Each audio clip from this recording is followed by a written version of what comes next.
Alors aujourd'hui, nous sommes à Tokyo puisque le départ a lieu demain et plus particulièrement dans le parc qui s'appelle Gyoen où il y a un jardin japonais très joli.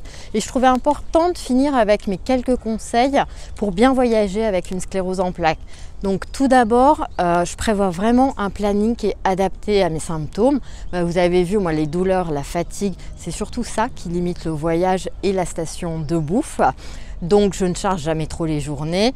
Je visite le matin et en début d'après-midi. Et puis surtout, j'ai appris à bien me connaître. Donc je ne force pas trop, même si je suis un peu en sur-régime, hein, je vais pas vous le cacher. Et puis, en cas de fauteuil roulant, il est impératif évidemment de préparer son voyage en vérifiant sur internet l'accessibilité des sites, des hôtels, des restaurants et des transports en commun. Surtout, vous avez pu voir que le Japon, l'été vraiment est d'une façon exceptionnelle comparé à la France. Moi, en ce qui me concerne, je prépare toujours mon voyage en amont pour sélectionner ce que je veux absolument voir.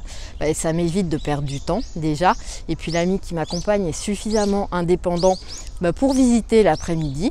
Il me fait un petit reportage photo de ce qu'il a vu l'après-midi. Et c'est vrai que ça limite quand même grandement les frustrations. Autre conseil, partir avec des proches qui connaissent bien mon rythme et mes limites et surtout qui savent s'y adapter.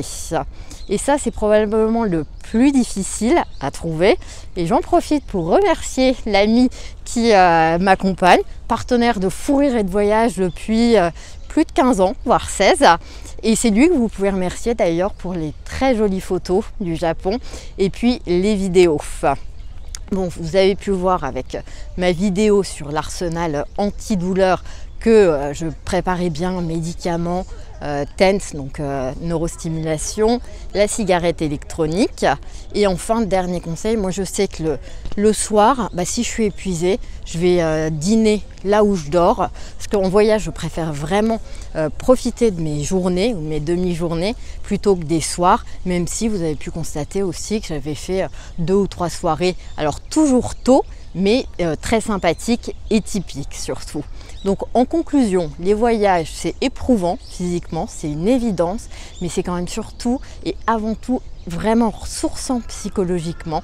Moi je sais que ça me fait un bien fou, c'est ma bouffée d'oxygène et surtout ici j'ai été vraiment éblouie par le Japon. Et j'espère que vous avez aimé me suivre.